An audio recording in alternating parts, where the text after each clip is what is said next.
evening, and welcome to Mountain Bears on the Psychic Coffee Shop Network. I'm lead bear in charge and main problem, Aeson Knight, also a master psychic, and of course we're coming with Moses, Techy Joe. How are you, darling? I'm doing well. How are you this evening? I'm doing better. Okay. We'll put it that way. Like I'm get my throat feels better. We'll see if my voice holds out. If not, you can finish the show for me. Hey, we'll do what we can. Uh-huh. It may just be ibity at sulfates. Um, Pulling the pig. Pulling the pig. That's what Mountain Bears needs. We need that graphic. Send in the pigs.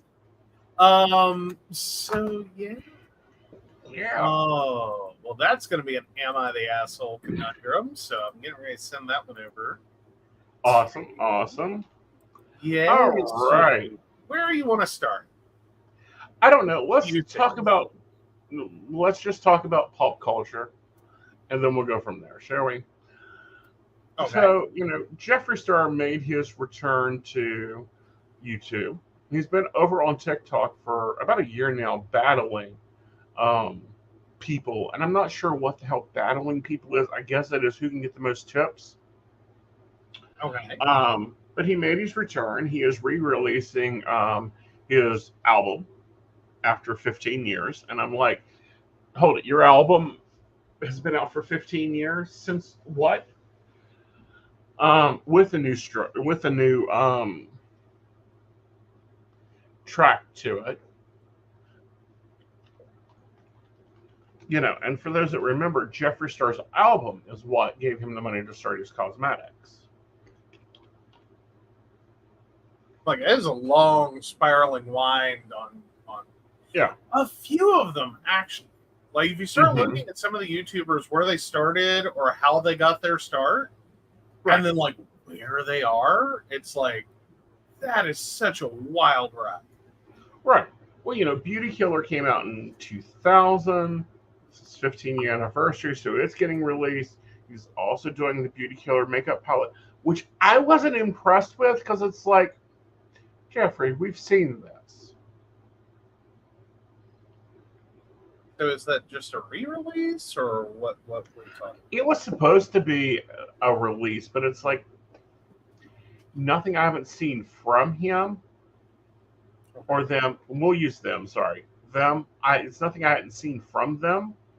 Mm-hmm. So it's like, I know you've done everything, man, but can you just, like, he looks tired. Point blank, he should be, and this happens in the career. He just looks tired about it. Well, not careful. That's how you kill someone. Well, I'm not going to start talking about how tired. I get that, but he just looks like, I've done it all. Like there's just not much left there. In my opinion, it's like Jeffree's done everything known to man and woman. About the only thing I have not seen him do is come out with a line of male cosmetics. I would like to see him do that. Oh, yeah. Yeah. I mean, especially, like, given that it's one of those fields, the difference between men's cosmetics and women's cosmetics really isn't all that much, except for packaging. Well, no, there is actually a whole lot connected to it. Like, men need ones that can hold more oil. We don't do the bolder colors. Right. I mean, I get that part, but I'm most of it is just a right. Like, under eye concealer is pretty much under eye concealer. Right. Well, foundations, there's foundation and primer are the two biggest differences. So I'd hoped that would have came out with cremated. It didn't. It didn't come out with Beauty Killer. Like, Beauty Killer's reds and pinks. Like, really, Jeffrey? Really? Like, okay. The answer to this one is, well, it's traditional, but it's like if you look at this one and Conspiracy, it's like these echo each other. Okay? So, in other influencer news, Cuddy Westberg has come out and is basically dropping everything you could ever think to ambush her with, blackmail her with, feed her with, and So the that, lawsuit's over. yes, lawsuits are currently over. There's debates on whether there's going to be other ones, but right now it is over. Okay. So, and at this point, she's just like, nope, no more blackmail. Yep, like, no, Not you're doing not it. going to give you a damn thing to blackmail me on. So, yeah, I've been sober for, I think, since like she was 19.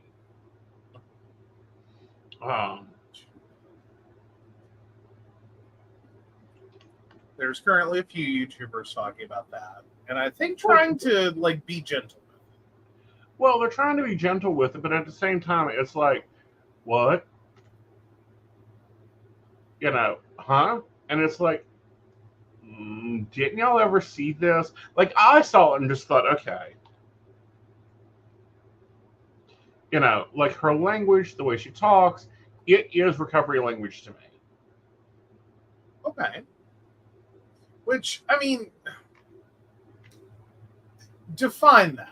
Maybe that's where, because I think there's some people that work with enough people that have been through like a 12-step program and rehab, and like you kind of pick up there's a common thread going on here, right, of things that are, you know, like one day at a time, and, you know, one day at a time, improvement, not perfection.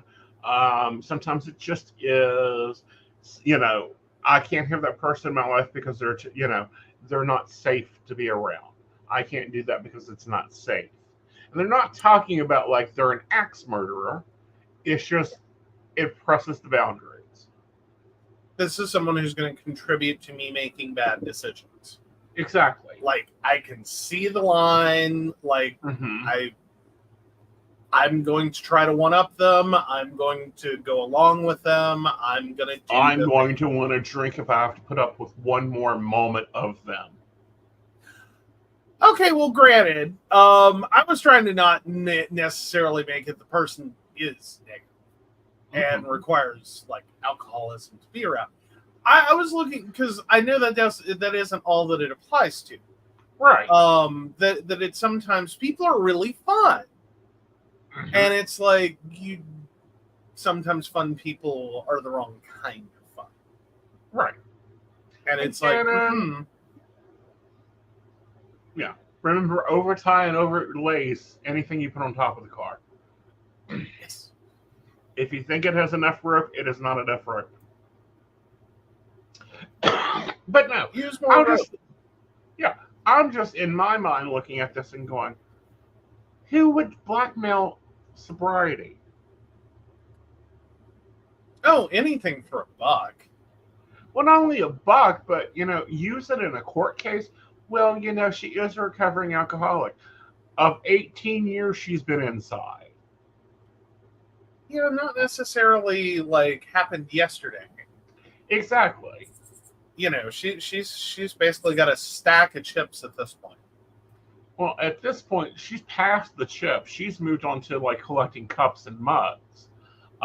Like, we're done with chips, honey. You got to get other things. Well, but you get what I'm saying is that like this isn't a new thing. This isn't like, oh, let's gloss over your immediate past and everything you've done. Exactly. I'm sober now, like just this week. You know, that's not where she's at. But it's also sometimes a very personal struggle, and then you know, and I think that she has a lot of support. I mean, because her husband's also there too. Okay. You know, and you know, he's in sobriety, and that's been interesting. So you have those two things there together, kind of working through and working out, and it's kind of like, why would well, of course, you know, her business partner was slime on a stick. Like, I'm sorry, he is slime on a stick. He went around turning information into drama channels, bought a drama channel. Nice. You like, that's one way to take someone down. Just buy a drama channel. No, bribe them. Crystal bribe got a ball, which, by the way, Crystal, if you need my ball, it's over here. You can come use it. We'll be great and share it with you. Sorry, I don't care for her at all. I don't like her name at all.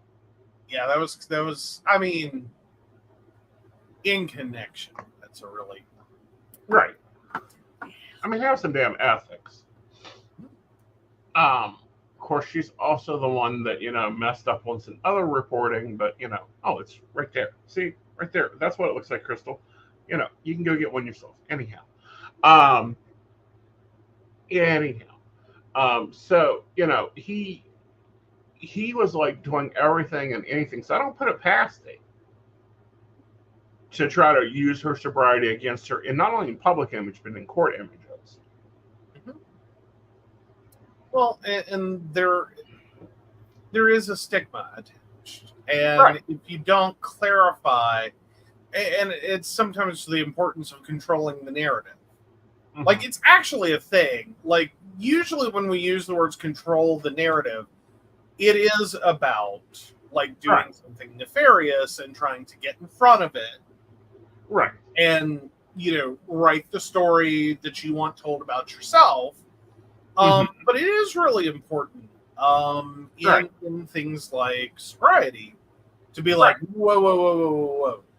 We're going to walk through this because this didn't just happen last weekend. A lot of time has interspersed between the person that I was, the person who went through, a rehabilitative path and stayed on it and is here today. And continues working it. And one of the other YouTubers brought it up. It's even worse for females. And I'm like, I could see that. Yeah. Like, it's probably used against them even more so. And then, in her video, she done a Q&A video, and I thought it was real interesting. It's like, oh, so she's using a lot of tricks that other people use. Like going and having their husband get them a rock and Coke, which is ice and a Coke with a slice of lime, and it looks like she's having a cocktail. Or ginger ale in a glass, in a champagne glass, and whenever questions, it's champagne. And I could understand that because, you have to pull some tricks sometimes. And a Formosa is not bad. No, a Formosa is fucking amazing. Which, for anyone who doesn't know, it's ginger ale and orange juice. Yes. I'm a huge fan of the Formosa. Yes. Like, love the Formosa. Because I'm in the position that, like, I'm not a recovering alcoholic. I can't drink. Right. I just can't. Doesn't mean that I don't like drinks. Mm-hmm. It just means that, like, I can't pay for this for the next, like, week. Because that's the time scale I'm on now, is I have, like, a drink or two, and my body pays for it for, like, a week. Right. And it's like, no. Yeah. And we don't know what that's about. I don't classify myself as an alcoholic. Can I quickly move to it? Oh, yeah. Mm-hmm. Do I, I have alcoholic tendencies that I have rules in front of myself for. Right, but then that sometimes begs the question, because typically the problem with alcoholism is that you can think it. Right. Well, for some, it's you can't even think it. It's like, why bother? Right. Like, for others, it's you can think it. Mm-hmm. Like, I see the damaging things that are happening to me. I'm not going to drink. Or if I drink, I'm only going to have one or two. Mm-hmm. And then 1 becomes 2, 2 becomes 4, 4 becomes 8. 8 becomes, I don't remember where I'm at or who I'm with or what I did last night. Right. Well, I liked what Peter Mon said. He said that for him, it's like he's allergic to alcohol. 1 is too many. No, 1 is too many, and 1,000 is not enough for him. And that's why he he works his 12-step program. Mhm. Am I familiar with the 12-step program? Yes, but that's from my training. I have never done a 12-step program, so hats off to both of them for doing that. There's many ways to get sober, but I was just like, Toddy, this is a lot to share, especially when this isn't your gig. Now, Petermon, he talks about his sober, being sober all the time. There's a few other YouTubers that talk about being sober, and it's been used against them. I mean, Nick, I don't know, I can't remember Nick's outlet, People's Voice. He's been in recovery for years. They use it against him all the time. Like, that's the first thing that's brought up in a hate comment, that type of thing. But at the same time, I'm like, how can it's time to get real. It's time to lay the chips down. Take away the fucking blackmail. It's like we were talking, I believe, on like the other, like, was it yesterday we were talking? Not yesterday. The psychic coffee shop, we were talking about nudes and leaking nudes, and I'm like, they're out there, find them. Yeah, good luck. Have fun. Good luck. Enjoy. Right. No, well, with sobriety, and it's less about the sobriety, and it's more about the past attached to it, and like dragging back in the things that people have done that this version of them, the alcoholic, drunk, constantly smashed, person that they were, probably a horrible role model for children. Right. Probably not someone whose life advice you would want to listen to. Right. Probably. And therein lies some of the problem, I think, is because part of the recovery process is acknowledging the fact that you are always an alcoholic. Right. You're one drink away. Right. Like, legitimately, because it's that kind of, even when if you delude yourself to think I could have one drink and be okay, you're already off the wagon. Like, you fell, you're in trouble already. Because the reality is, it's not that the one drink is actually the problem. It's that it's the Pandora's box of one drink. Right. Because it's never one drink. Right. So. You see, but here's the thing. We have Toddy coming out with this. Okay. Jeffree Star doesn't drink. He's made it known he's not a drinker. He's never had alcohol. That's not his thing. He has alcohol in DNA. He doesn't play that game. Okay. But right after Toddy done her podcast interview and talked about this, Jacqueline Hill pops out with being sober. And I'm like, Jacqueline, do you have to, like, is this the new strand? Like, we're going to find out all the beauty gurus are nothing but hidden alcoholics. Of course, Jacqueline's like sober for 6 months, so we'll see if she sticks to it. And, and it's like debating on whether she is or isn't.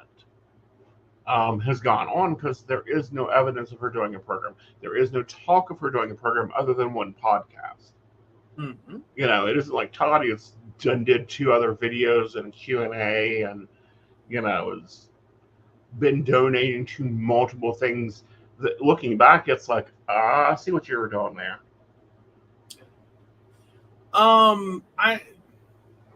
I think there's the ugly reality of beauty influencers.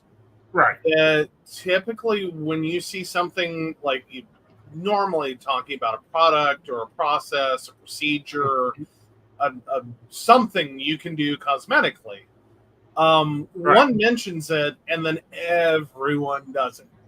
Right. I'm not sure that there isn't a misunderstanding within the beauty influencer community, that like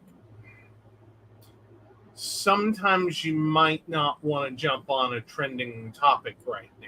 Like, this might not be your space to talk. Right. Like, you'll be fine. Like, go take several seats. This is a topic for those who need it. Right. But it's not for everyone who's like, oh yeah, I did like an AA meeting once. Exactly. And it's, and it's not the time to be like trying to snag someone else's story and truth and understanding the truth and understanding the story. But it's just like, I swear, if Manny Inoue comes out with, well, guys, I will lose my shit. I swear you guys will see me screaming on TikTok, because that's where I try to keep some of my commentary too, or going to start doing some commentary stuff too, is over there.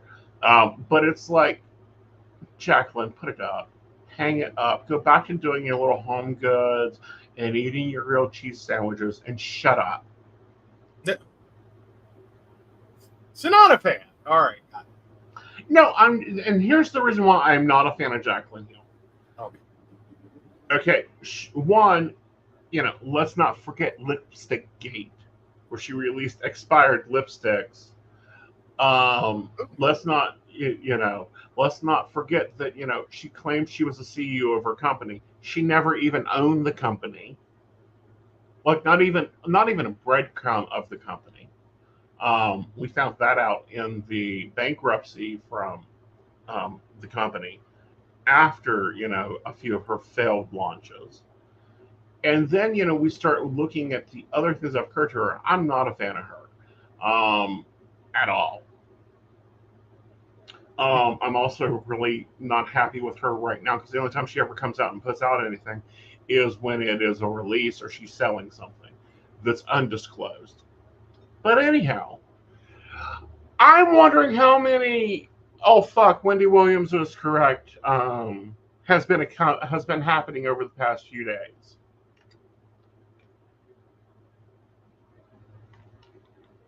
Sorry, I got a tech question here. Okay. All right.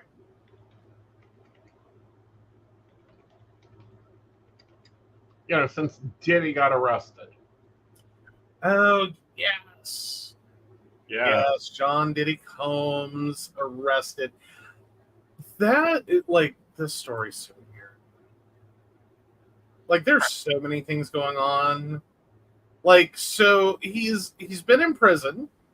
Mm-hmm. At Brooklyn's Metropolitan Detention Center, which is a facility his lawyers have called horrific. Right. Yeah. And then he's been placed on suicide watch.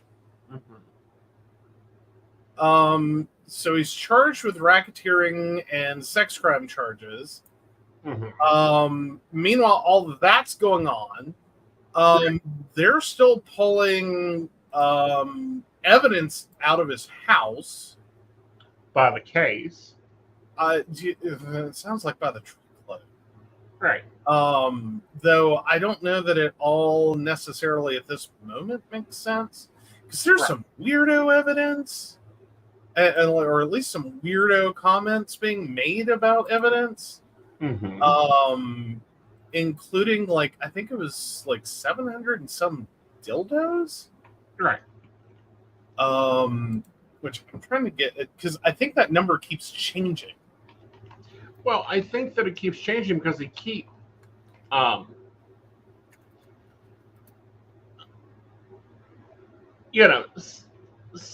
slimming it and keep, finding more. Very possibly.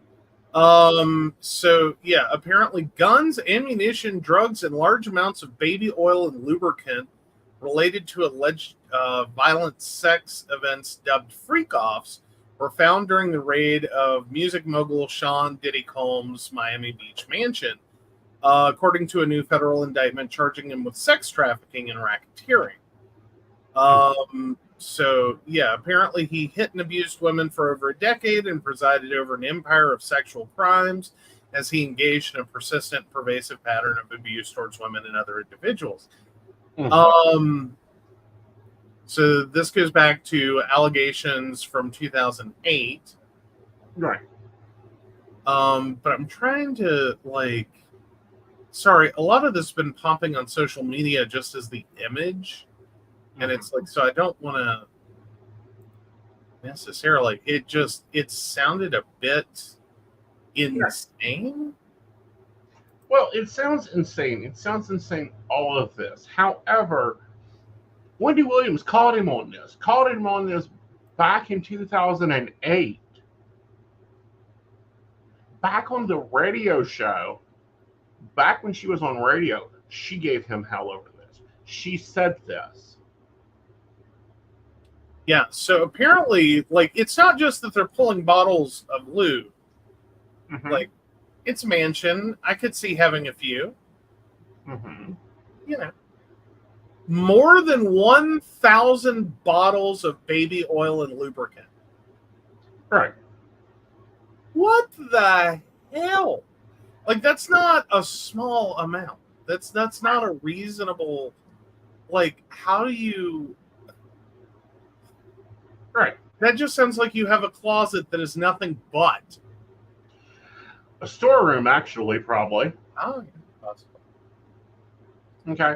But no, like, she was calling him out. She was saying that, when we'd have a public breakup, it's probably because, he treated her like a prostitute. I don't believe he really wants her back. She continued. I believe he probably treated her like, at some point, like a prostitute. In hindsight, Wendy Williams was onto something here. Filed a civic lawsuit in 2003. The 54-year-old cited physical and sexual abuse, aligning with Wendy's claims. And just continue, like, she would bring him up. He's in a few other things that she wrote, different things, but she was dropping it. But I want to go even back. I'm thinking probably even to in the 90s when she was on radio, and she was giving him down the road then.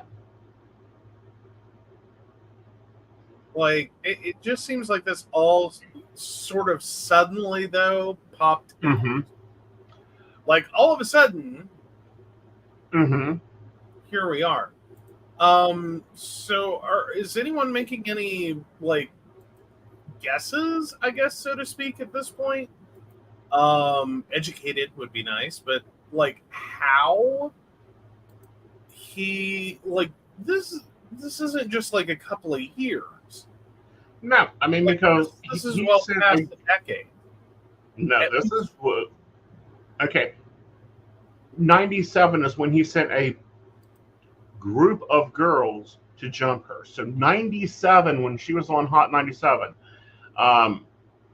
is when Diddy, allegedly sent a troop of girls with him. So if that goes back, and she was calling him out then for some of his behavior. So we're going to go back 30 years. I think it's interesting how they're busting him, though, over racketeering. It's always the financial crimes that'll get you in trouble. Mm-hmm. Like, just is. Just is. I wonder who else is going to fall with this. Yeah, so, okay. Interesting part of this that goes to Wendy Williams. Sean Diddy Combs, now facing serious allegations, including rape, trafficking, and battery, will go down in history as just another disgraced figure. However, before this scandal, the once celebrated music mogul had high-profile relationships, including with the star Jennifer Lopez. Rodriguez, Lopez's mother, had previously ruled out any possibility of reconciliation between her daughter and Combs, who dated from 1999 to 2001. Her comments made during a 2015 appearance on the Wendy Williams show came in response to Williams' suggestion that Lopez and Combs might reunite. Lopez, I hate when articles jump around because an ad loads. Lopez, while amused by the idea, seemed unbothered. In the video, Lopez recalled Williams' previous suggestion, indicating that she had heard it before. Williams continued to press the idea, saying they should get back together forever. Mm-hmm. Ooh. Oh, so apparently it was a wild conversation on that one. Oh, I think that sounds like a wild. that sounds like an after the show someone dropped the Uh-huh. Uh-huh. Yeah, so that would have been 2015? 2015. Right. Yeah, 2015. It sounds like when Williams may have been finding out, like, That either what that she or she already knew knew. enough to be like, Mm-hmm. yeah. Yeah. I think she did know enough. I think that she knew enough when she was on Hot 97 back in the early 2000s. I think she called this. I think she called a few other things that she just now is starting to get credit for. It's like, no, she knew something was up. She knew things were going the way they are. Oh, wow. So, yeah, a little more from a different article. The officer who raided Sean Diddy Combs' Miami mansion has claimed that the music mogul had sex rooms in his residence filled with sex toys, bondage gear, hidden cameras, and lingerie, per the New York Post. Diddy stands accused of 3 federal counts of racketeering, conspiracy, sex, trafficking, and transportation for the purpose of prostitution. One of the agents of the Department of Homeland Security who aided in the raid of the Florida home of the music mogul told the New York Post that the star had individual bedroom-sized areas that were evidently dedicated for sex and had cameras around. He said the rapper is as bad as Epstein. Quote, so if you were in those sex parties, you were being recorded from every possible angle, including angles you wouldn't have known about, the source said. Right. Oh, and sometimes days-long orgies he called freak-offs where drugged-up victims were allegedly forced to sleep with male prostitutes. The indictment against the rapper even claims that the women, some of whom were still minors, were forced into freak-off sex sessions that sometimes performed the acts naked while the music producer masturbated. Jesus. Yeah. I mean, how do you stop someone from getting arrested for this shit? Money. Like, I get that part, but I'm going, like, and this sounds bad, and please forgive me all. I could almost start to understand that when you're talking about just adults. Right. You know what I mean? I mean, it's horrible and it shouldn't be that way, but I could begin to fathom it, that you could bribe your way out of that. Who the fuck lets you bribe your way out of child sex trafficking? Child rape? Like, who? Who lets you bribe your way out of that? Right. And it's parents that'll go, oh, you'll give her $1 million. Oh, you'll give her a rap career. Oh, you'll name and Which fame, then, honey. unfortunately, starts to get into the question: how many of the parents got told what the deal was? Mm-hmm. And it becomes a bit more like the Neverland Ranch scenarios that were like, you know, what's a few $1 million worth? Right. Which, by the way, if you're a parent and you're asking that question, please surrender your rights as quickly as possible. Correct. Just let's put that on the table. Because that's not a one. It's not your rationale to me. But two, it really right. is not worth it. Right. Like you've got to be a special kind of callous parent, right, to look at the long-term effects for many people of sexual abuse, right, especially of children that survive sexual abuse, and where that goes into their future. Right. Because a few $1 million isn't even going to begin to pay for the therapy. Right. Or, the idea or any of this, I mean, it's total destruction. And the number of victims, if we're going back from 97, who knows? Yeah, well, and especially in what sounds like very large scale event form. Right. Like we're not that this would be better. Please, again, don't mistake things I'm saying. But these were large scale events. Right. Like this wasn't, oh, he one night he and one Right. child. Right. And that he did this repetitively. That's a much smaller victim pool than what they're potentially talking about here. Right. Which is, there's no telling. Like this could definitely be one of those moments when we get to a court case, the numbers are going to be staggering. Like well beyond the idea that this Right. that you just can't imagine the population of a small town that have been harmed by him or as a direct result of his actions. Right.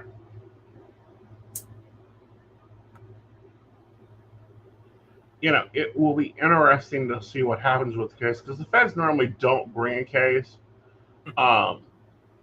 unless they've got more evidence than God. Like his best bet is to cut a deal and cut a deal quick. If there's a deal to be cut, it doesn't sound like, something tells me there's probably been a couple of deals already cut to get here. Right. I don't think there's a deal left. Right. I think this is the top of the totem pole. And there's what could you offer up? What could you possibly offer up? That isn't just like, we're going to shave a few years off whatever final sentence because it's not really going to matter. Right. Like instead of 100 years, you're going to get like 90. Exactly. But the question here is, how much is it worth to him? Because this is going to be millions of dollars in defense, and then blackmail and everything else. And it's like, dude, take a deal and run. You're not going to play these feds down one bit. Unless they truly are looking for like stopping the traffickers themselves. But then I think you almost get into a situation you're dealing more with his staff than with him. Right. Like I would assume, and maybe it's assuming a lot, that he doesn't spend his day making this all happen. Right. That fundamentally he has a staff that he looks at and says, this is what I want. Right. Go make it occur. I don't really care about the details. Right. But he's the one having them bring him millions of dollars in cash to pay for the details. Okay. Yeah. Like I just figure, like, how many high-end contacts could there be? Oh, I think there's going to be a lot of people exposed. Oh no, on that front, I'm like, oh, yeah, this is going to be excellent. But it is kind of oddly in a tangent, getting brought up that, like, with this being the jail that R. Kelly was housed at,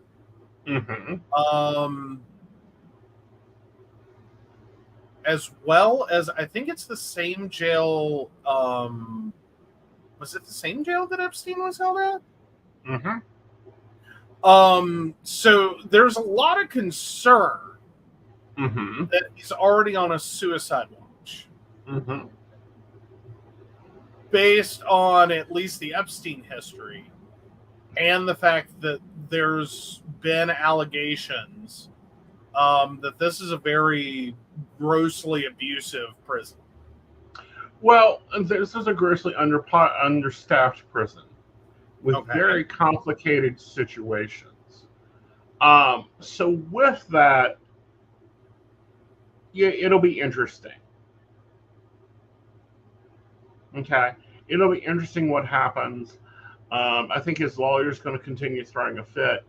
Personally, I say throw him underneath the jail. Like, let's take him up to Rikers.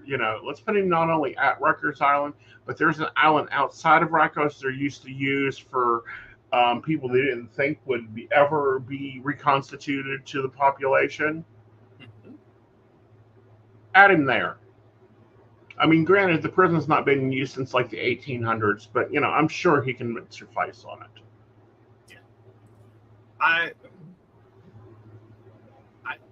I don't know that, like,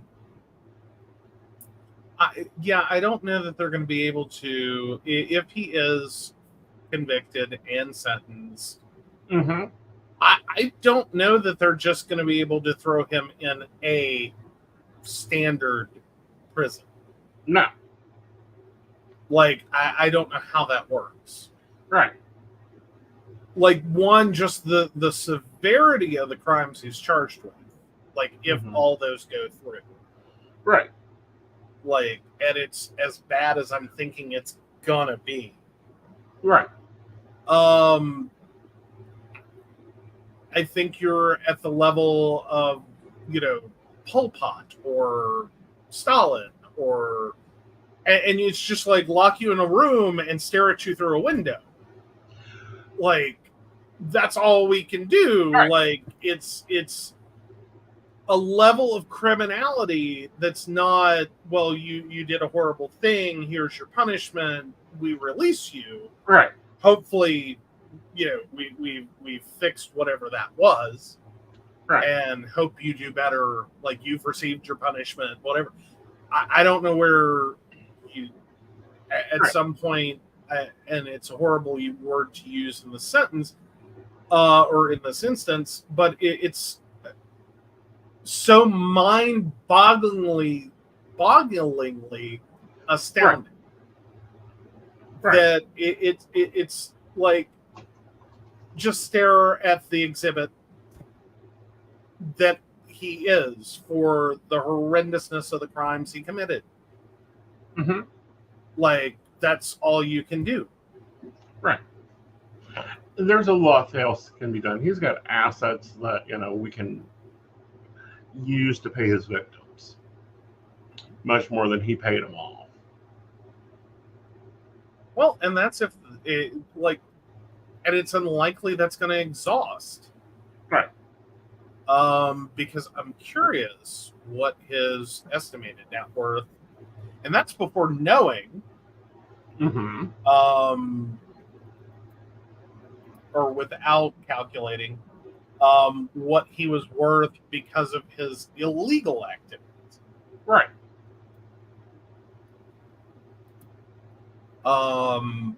Which $600 million is his rumored net worth before this. See, and that's debatable because there's probably more money than that. That's what I'm saying, is that's based on what you would not hide. Right. Like, what isn't an ill-gotten gain? Well, not only ill-gotten gain, but what isn't, like, locked into trust, locked into other business entities. And here, there's a few Delaware corporations, Bad Boy Records being one of them, that's all tied in and roped in there. And that's if it's not I hope that New York has paid attention to Georgia in that case, because that case has been going on for a year now, and it is total insanity and bullshit. Oh, even Business Insider's getting in on this. Oh, yeah. Granted, on the weirdest, for Business Insider, it's the angle that makes the most sense, but right. Let's rearrange the deck chairs on the Titanic with this one. Right. But Business Insider comes at us with Diddy is one of hip-hop's richest and most powerful businessmen. Take a look at his net worth and web of influence. Right. So, yeah, and that may be a bigger part of it, though. Mm-hmm. So I'm not going to trash Business Insider for like bury the headline. Right. But how much, how many people? Right. Because it doesn't seem like he has been stupid. Right. You know what I mean?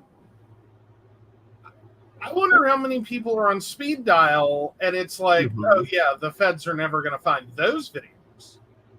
Oh yeah, they have. But we can leak them in 5 minutes. Exactly. Like, how many favors can he potentially call in? Mm-hmm. And will this even make it to trial? It'll be interesting. It'll be interesting to watch this. Granted, we are at the indictment. Of course, he is innocent until proven guilty. Although I do wish he had a different judge. There's a judge that I'm favoring out of Texas that I would love to see to handle this case, but she can't because it's not her district. Just saying. All right. So in other news, of course, we're in season 19 of Sister Wives. But Christine Brown Woolley has made a calculated move. She's suing for child support. Granted, when I heard about this, my first reaction was, isn't that one of the cardinal sins of polygamy? Mm-hmm. But Suing she's no for longer a child support? polygamist. Yeah, but she's no longer a polygamist. It's a bad joke. I know it's a bad joke. It is. It's a bad joke, but it's interesting. She calculated, she waited until the child was 14. In the state of Utah that she filed in, she can go back 4 years, which is when she left to move to Utah to get child, for him to pay arrearages to. Mm-hmm. And at the same time, Murray is going forward towards the brethren and asking for a release. Oh yeah. And Janelle has been talked about her getting a lawyer to make him open the family books and make him sell Coyote Pass while he puts his house up on the market. And you tell me these women aren't talking. It does seem coordinated.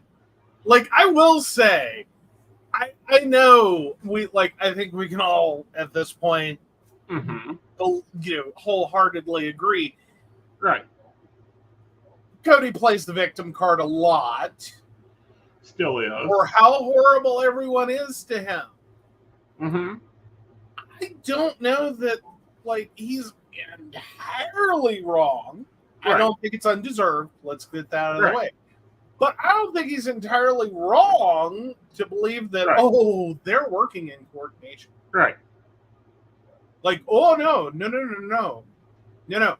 You cannot throw these women together for as long as they were together and convince me that with all the coordination that was needed for that situation to work for as long as it did, that when it, all finally starts to unravel, that they're not still all right, we're going to have a meeting.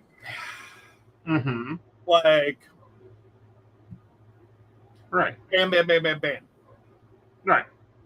You wait till you and strategize out, how to hit him the worst. Right. Because he's going to get disgraced in the church. Okay, point blank, in the church, he's getting disgraced. He had a reputation left before now? Yeah, he did have a great reputation because he had 4 wives, happy family, They weren't happy about the TV show, but, the prophet at the time, which changed in 2003 because the prophet died, was kind of like, go over there, do your shit, and stay the hell out of our church. Don't bring the cameras here. Right. No. Don't come to us. We'll come to you. Right. The other part of that was, and this is hard to understand, but I'll try to explain it basic as I can. In their doctrine and belief system, you can have as many wives, up to 7, that you can support and take care of. He is not supporting or taking care of any of them except Robin and Robin's kids. Well, but I can't wait for the argument around that, because he has one. He's going to have one. Mm-hmm. I did too support them, and they're just making all this up about me, and here's everything I did for them, and blah, blah, blah, blah, blah, and they should thank me. Oh, he's already done that. Mm-hmm. We're just not listening to that bullshit because we know a lot, we see a lot. All right, I just wanted to, it's, Mm-hmm. Yeah. He is thoroughly convinced in his head. Right. That, he's a great dad. Yeah. But he's a great husband. Right. And the problem it's these horrible children and these horrible women right. that are the problem. Right. And it's like, no, what is the problem? Yeah, what is the problem is Cody and him not following the doctrine, not keeping covenants, not working on the relationships. You have to, when you're running multiple relationships, no matter what state the relationships are in, you've got to keep working on them. And with him, he's unable to divorce. In his belief system, in his doctrine, men cannot divorce women.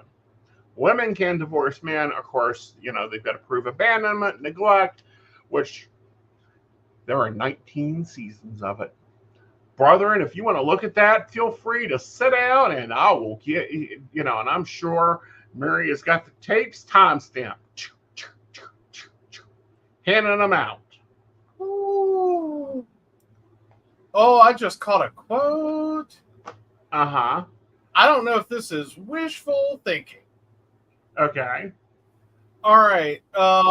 So Christine and David Woolley married after a year and day. Okay, so Cody texted me on Valentine's Day and he said, I'm just wishing you a happy Valentine's Day to you and David. It's wonderful that you found your soulmate. She shared in November 2023. I just said, you know what? I hope that you and Robin have a wonderful day. You deserve to have a fantastic day too. So anyway, noting that Cody and David had met each other in person a couple of times, Christine told Us Weekly that she wasn't worried about her ex and husband getting along. Quote, I feel like it's going to be okay because we're all adults and we're all responsible, she explained. We're all people that have raised our kids together, so it's going to be okay because it needs to be. Right. Oh, that sounds delusional. Well, no, have you met your ex-husband? Well, not only that, but have you paid attention to what he has done to the other children? Christine, girl. Mm-hmm. But she tries to always be positive. Like, she drives me crazy. Oh my God. Out of all of them, she drives me crazy because she's Miss Pollyanna. Everything's great. Everything's good. Everything's going to be okay. And it's like, girl, get your shit together. I think ultimately it will be. But I don't think that's going to be because Cody decides that he's responsible. Right. And needs to, make it okay. Mm-hmm. Ever. Girl, how long have you married? Right. Where have you been? I'm all about some 25 years. At least. No, literally 25 years. So, 25 years, you still think he's responsible? You can say that with a straight face. Right. Girl. Right. No, that is wishful thinking. All right, sorry, you go ahead. So I really think it is going to be interesting because, we got Murray going to the AUB. Christine is seen as a princess of the AUB. Her grandfather founded it and led it into fruition when they split originally from the church. There's been some other splits since then, but she's seen as royalty. Okay. Even though she's not believing in the church, I'm quite sure the moment she said, I'm done being married to Cody, those brethren were sending her release papers faster behind show doors, faster than she could have said the words. Like, what else you need? You need more? You need more things? Yeah. Here's some things. What do you need? Right. Yeah. Yeah, I get that part. I'm just like, like, y'all thought the marriage was bad enough, or this, like, the actual attempt at the relationship was bad enough. I don't see the divorce, separation, however we want to word it. Right. Like, I will about guarantee that he is going to be a deadbeat to everyone but Robin's kids. Well, I'm going to flat say that there will probably be no choice because I think Christine will make sure. Now, granted, there is Truly, who is under the age of 18. The rest of them, are, other than Robin's kids, are all adults now. They all suck. But I think the AUB is going to make sure he doesn't get another wife. I mean, they can try, but how likely do you think it is that he's just going to do another offshoot? I don't think any of them will. And here's why. When you cannot take care of the wives you have and they leave you for neglect and abandonment, they're not going to give you another. I don't know. I think this goes another way, and I think he finds someone who wants to start a polygamous church and wants to ride his coattails and wants the cameras in the church. Well, he tried that. He tried that when they were in Las Vegas, and it failed. Like, none of the polygamists wanted to deal with him. That's fair. I still say it's where it ends up. I don't mean like tomorrow, but I'd say ultimately it's going to be like Sister Wives Take 2, and it's going to be bigger, faster, and crazier. Well, that'll be interesting because that's what Robin wants. You know, she always wanted completely to be, to have the big sister wife, and that's been her whole damn thing. But I think if the three wives take him on, what I mean by that is, Christine's going after child support. Mary is ruining him in the church. Point blank ruining him. And Janelle comes up and goes, that's got my name on it, and we're selling it. And that plot's got my name on it, and we're selling it. I think he's screwed left, right, and center. I don't think he is. I really don't think he is. I think that, I'm sorry, I just go back to if we could let and I'm not going to name religions because it's irrelevant to the conversation, but if we can let certain clergy members get away with some very violent criminal sexual activity and just God forgave them and move them to another church and do that for decades. I don't see any problem going, oh, look, God forgave Cody and move him over here. And now he's at the heart of a mega polygamous church. Right. And there's a pastor standing right there to be like, send us your offering. I could see that, but I don't think that he's going to get because there's a way to split. I don't think that he's got enough people behind him to split. The other part of that is, I don't think that he's on good graces to begin with. And then, we got Robin over here who's threatening divorce. Like, it has been rumored that they put the house up to divorce. I'm thinking they put the house up to try to pay for everything that he's already gotten notices of. I'd say it's more financial than any indicator of a pending divorce. Right. I think he's going to do anything to make her happy. Mm-hmm. And I think it's ultimately Robin gets whatever Robin wants, is what it's going to work out to. Where? I don't know that she's going to want what she gets. Right. But she's going to get what she wants. Mm-hmm. And I will just about guarantee this is going to end in some mega church. Like that's I can see it. Well, I just hope that she makes him get a new hairstyle. Well, let's hope. He is not aging gracefully on that one. And more importantly, I think it's glued on to begin with. There's some failed hair treatments there. All right. So that's our pop culture edition. Yeah. And yes, we're going to have to file this under explicit. Sorry, we just do. Sorry. But there's no way around it. There's no way around some of these topics. So it's time for Joe to plead his case after we take a break. Okay. Love diving into metaphysical topics, psychic insights, and lively discussions?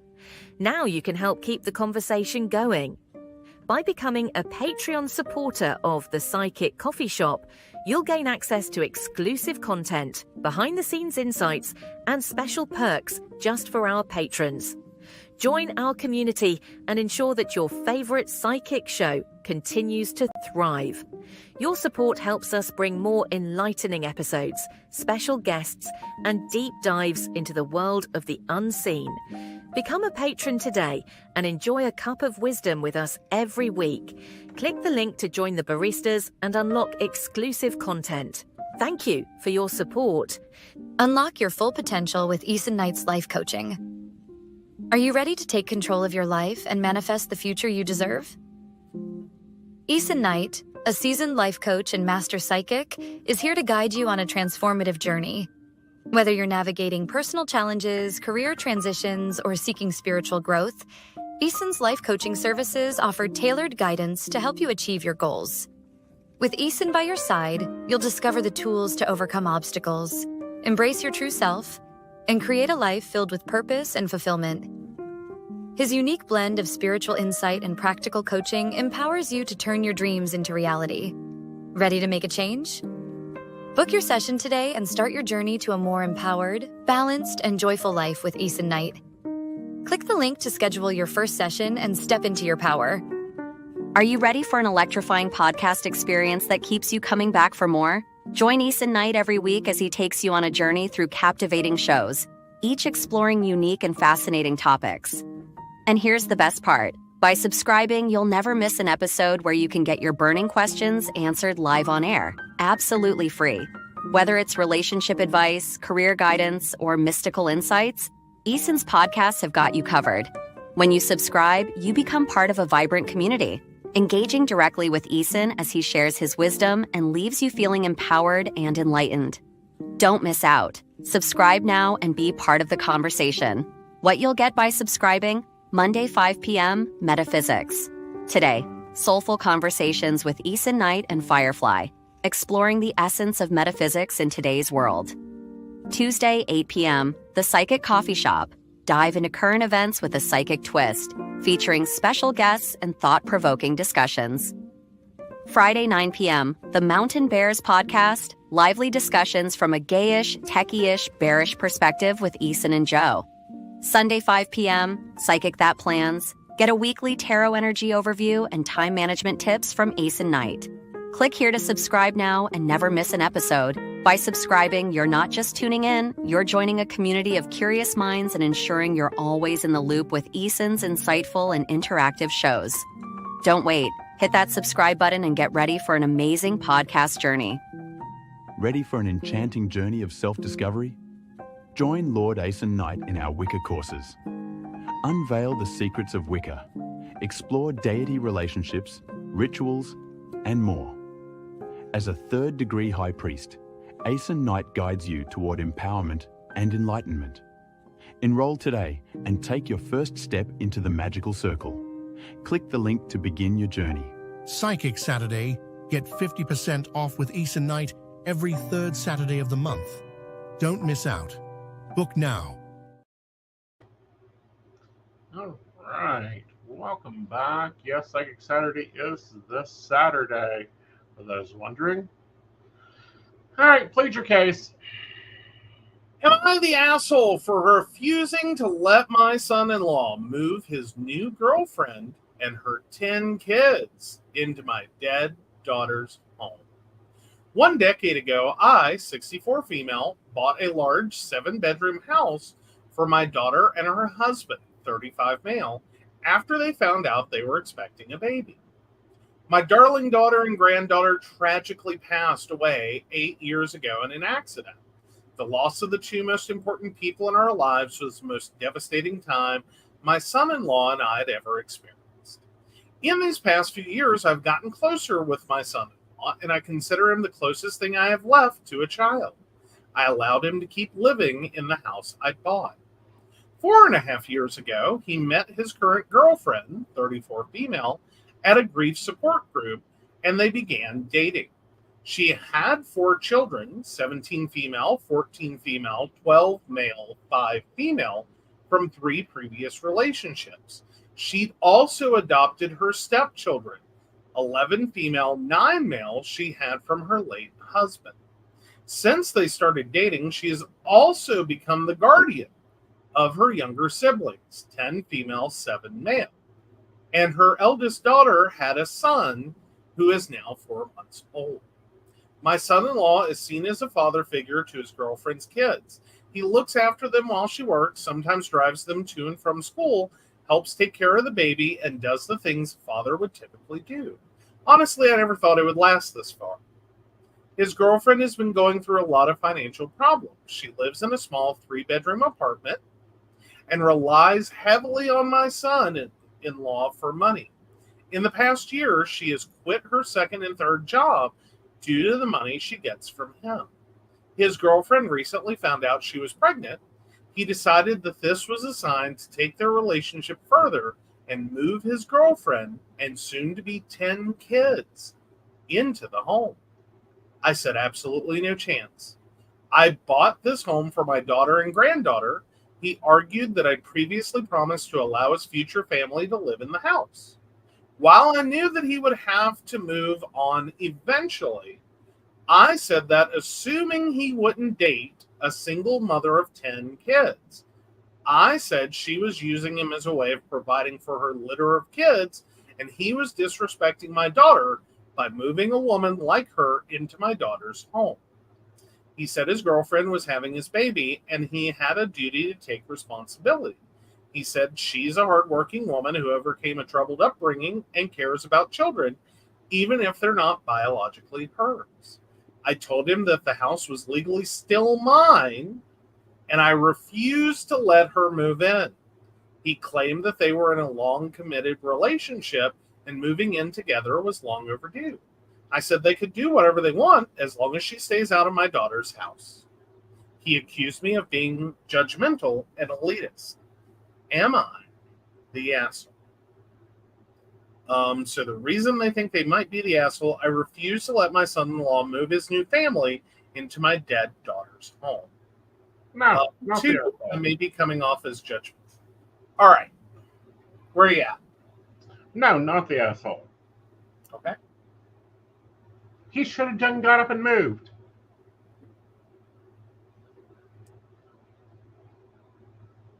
I'm going to go with everyone's shitty here. Here's my reasoning behind it. All right. One, I think this is like if she wanted him out, one should have never said you can live here as long as you want. Never say those words. Even if you own the house, never say those words. Right. You know, like work out an agreement, turn it into a lease, do something. Right. You know, even if it's $1 a year, so you remain like one, you maintain the actual control, and you make it clear that this is purely a business arrangement regarding the house, and you can term that lease, you know, and refuse to renew it at any future point. Right. would have been one path. But ultimately, for OP, I think you're the asshole in at least the regard of 8 years ago is when your daughter and granddaughter unfortunately died. That is horrible. Right. What did you think was going to happen? Right. What did you honestly expect to have occur when 4 years ago he started dating again? Right. Where in your brain did you think or reasonably expect, because you didn't, that this wasn't going to potentially, if not with her, that at some point he's going to be moving, at least in terms of from your daughter and his daughter, moving on with his life. Right. But you've continued this, and now you seem to really only care about the 10 kids. Like, that's the number just blowing your mind. Right. Why does it matter? She could have no kids. Right.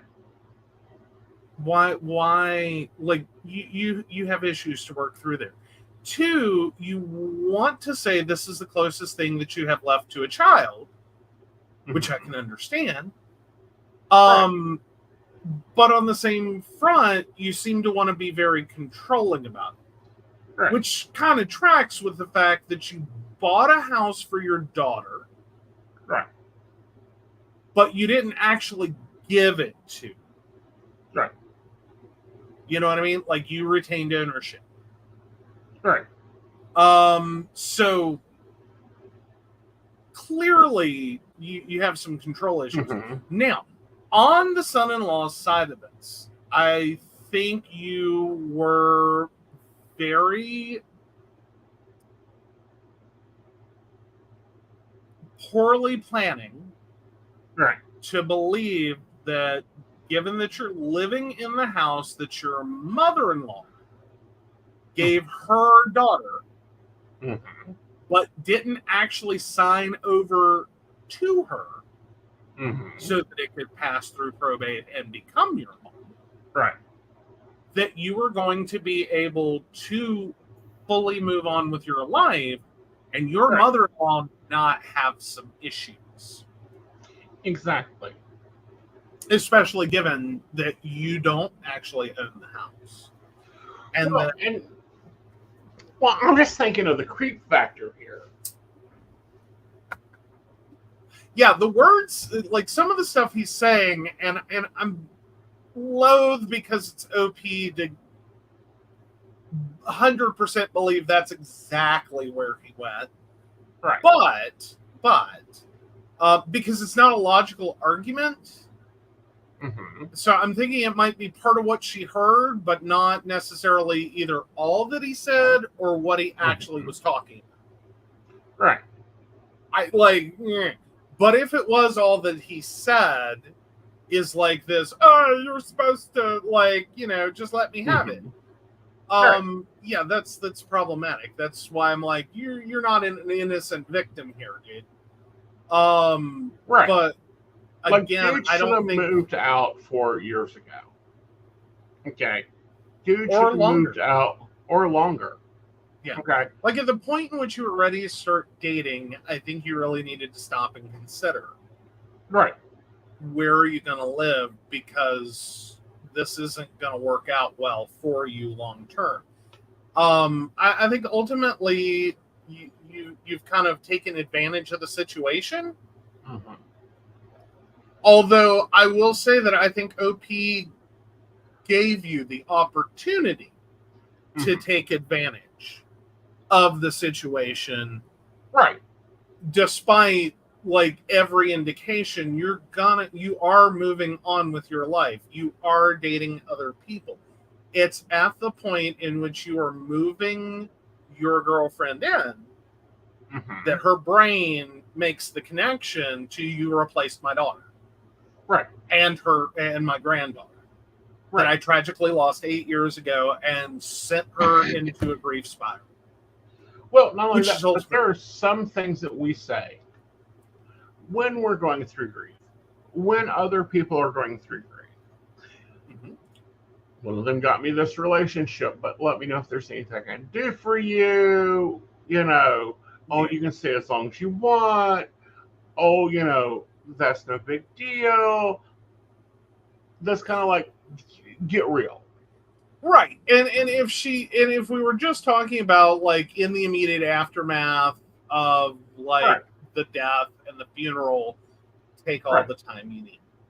Exactly. And then a couple of years later she brings it up.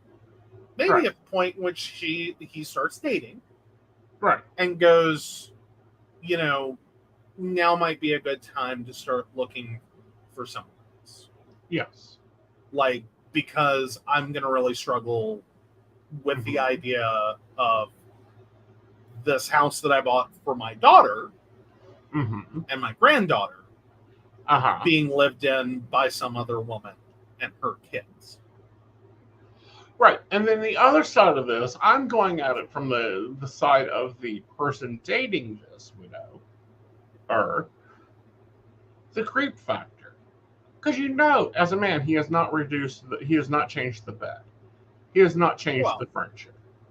No, potentially not. I think there's a whole other issue to consider though. Mm-hmm. Which is the fact that I think some of the argument that could be made for him is that because he doesn't have or did not have until OP brought it up a housing expense. Right. He's been able to help his girlfriend. Right. So that she didn't have to work multiple jobs trying to support this very large group of children that she is now tasked with raising. Right. And fundamentally, it's kind of a double whammy. Right. For OP to drop this on him. Right. One, he now has to find a housing situation that most likely he's not paid anything to have to live here other than like utilities and such. And may even have been making improvements to the property, whether or not those are actual improvements or not. Right. And like was locked into this as his house. And had been treating it as such. He wasn't a renter. He wasn't a tenant. They didn't have a landlord agreement. Other than some very vague unspokens, or vague spoken but unwrittens.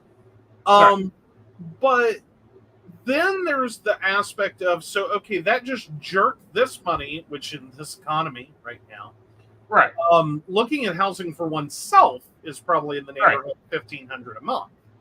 Exactly. Let alone trying to find housing, because it will have to be a house to reasonably accommodate 10 children and 2 adults. Right. That's kind of a real between the eyeballs, and it's like I can understand being very upset about it. Right. Because that's kind of a like, that's not just a little change in direction. That's a whole go another one entirely. Not that I think that's OP's fault, other than I really think after a reasonable amount of time and up to and including a little bit after he started dating, you had opportunity to be like, I'm going to need you to move on. Right. My house, my deed, get out. Time to move. Yeah. That would have been the intelligent thing. That would have been the good thing to do. That's not what has occurred here. But no, you're not the asshole. Send the eviction papers. I think that's the legal. Right. That's why I'm going with everyone shit. All right. All right. So over to Ask Gay Bros Over 30. Yes, we're over 30. All right. So from a user that's 45 to 49, how long does it take you to know if you're in love with someone? Dating a couple of guys right now, jointly, not consecutively, and we barely get to see our third. My first is in love with our third, has been for many years, but our third isn't there yet. I think I've realized over the last couple of days that I've fallen in love with my first, but is it really too soon to know? We've been together 10 weeks, and we know we're rushing, but we don't care. I've spent almost every day with him since we met. I help him with his pool cleaning service since I'm not working currently, and when his dad was admitted to the hospital and then a nursing home, I've helped him navigate the stress of that. He's given me more confidence than I've ever had. Make sure I'm taking time for myself and treats me like a prince. The way he touches me, kisses me, makes love to me is the best I've ever had. I don't think he's in love with me yet, but I think he's getting close, but I know he cares for me deeply. Do I wait until he tells me he loves me? Do I tell him how I feel now and tell him he doesn't need to feel the same until he's ready? What do you guys think? Keep your mouth shut. I'm just confused. Okay. I'm dating a couple of guys right now, jointly, not consecutively, and we barely get to see our third. Right? Meaning he's dating at least two guys. The third guy, they don't see that often. Okay. So, but the first and third are cool. Well, the first is in love with the third. Right. And has been for many years. Our third isn't there yet. Right. So, they're in love with the first. Right. And they're number two. Yeah. Yeah. So let's answer the first question. How long does it take to know if you're in love with someone? 72 hours consecutively? I don't know that it's really that easy for some people. I think some people feel like they're in love and it's new relationship energy. Right. I think some people are in love from afar, and then when they get up close, they are still in love with that person that they imagine. Mm-hmm.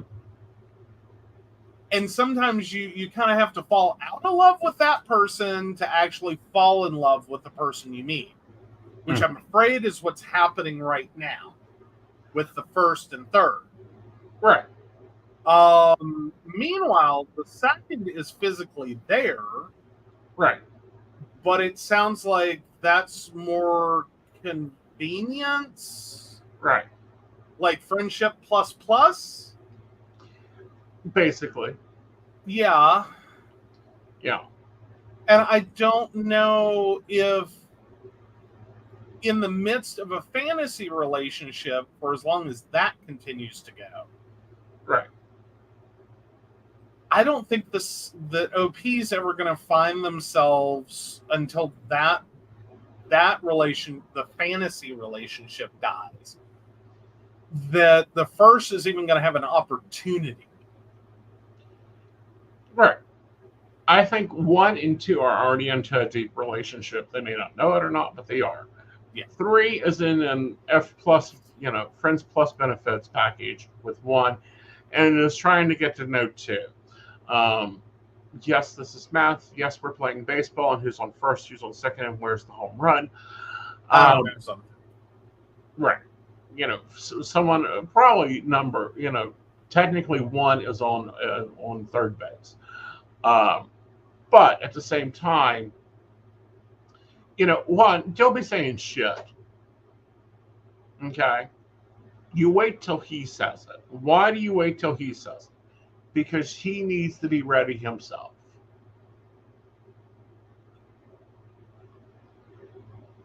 I'm going to kind of agree with that.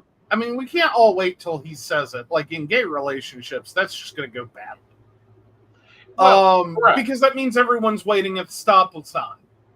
Right. Like, it's a 4-way intersection, dude. Someone has to go.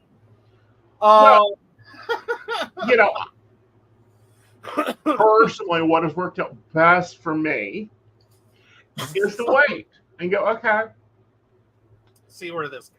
Okay. see where this goes. Let's play this out. 1, 2 Wednesday, 3 Wednesday, 4 Wednesday, 5 Wednesday. Oh, he said it. Great. Now let's start figuring out what's next. But I know that I'm not everyone because I can look at a man and go, you're mine, or I'll see you next Thursday. Yeah.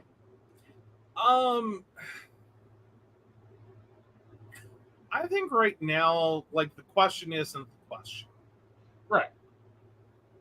I think you have to really answer, OP. Mm-hmm. Are you going to be able to hang in there with this other person who now has the dominance of the one person's attention, the first, as you reference them? Right. And is going to continue to have that because this is the bright, sparkly light. Like, stay away from the light, Carol Ann. Right. Like, you're invisible right now. Like, Right. and it's just because this is the bright, sparkly. Right. Because I think there's a fantasy relationship involved, and until they spend enough time together for that to die. Right. Because I'm sorry, fantasy relationships are great. You can have great fantasy relationships. Reality is usually far from fantasies. Right.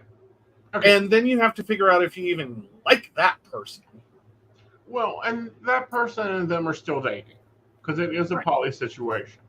Because, Right. you know, someone makes that comment and they're like, nope, I and the third guy are more polyamorous oriented, while the guy that I'm spending the most time with is more open related, but hasn't considered poly before now and is open to it. We all believe that you can love more than one person at the same time.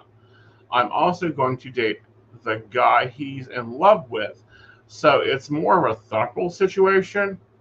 Okay. Are you really there for that? Like, I'm still questioning, like, you seem to be hung up on the first, and the third's just kind of like, I'm okay with it. Well, the third's kind of like, he doesn't know yet. Okay. This is what happens a lot: is you fall for one, you don't fall Yeah, for it both doesn't- at the same time. Well, I think sometimes it doesn't all occur like Right. unsvaj is an empire, unsvaj. Right. Like, it doesn't necessarily co-occur. Sometimes Right. it's a little more, and then a little more, and then sometimes it's the overtime, and it just kind of works out. Right. And sometimes it doesn't. I think Right. is the more important part. Right. I don't think necessarily 10 weeks is too soon, No.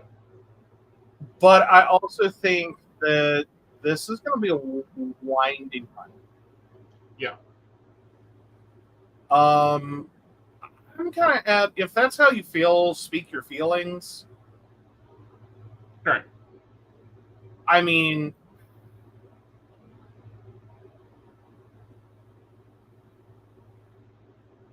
because I think otherwise you're just going to be going along Right.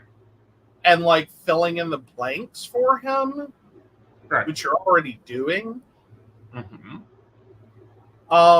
without really getting credit for it. Right. And I think he's at this point well deserving getting confronted with it. Right. So I say go ahead and say it. Just say what you feel. Mm-hmm. If it doesn't work out, it doesn't work out. It doesn't necessarily ruin your relationship with the third. See, I think it will. But I definitely don't feel any confidence on ever telling someone how you feel and tell him he doesn't need to feel the same until he's ready. Right. Like, one, that's kind of implied, but when you say it out loud, Mm-hmm. it's kind of this, I'll just wait for you. Right. And it's like, don't do that. Please don't do that. Do you know how many people get turned into doormats because of that? Right. Because you'll just wait forever. Because when it's that open-ended, Right. like if it doesn't feel like there's could be an expiration date on this, Right. one, they're unlikely to really consider how they feel, and two, they're more likely to just use this for as long as it lasts. Like, yeah, go sign for a car loan for me, and could you help me with the credit cards? And oh yeah, I really care about you too. Mm-hmm. Well, it is what it is, but he's being treated like a prince right now, which is great. But no, I say wait until it's the right time.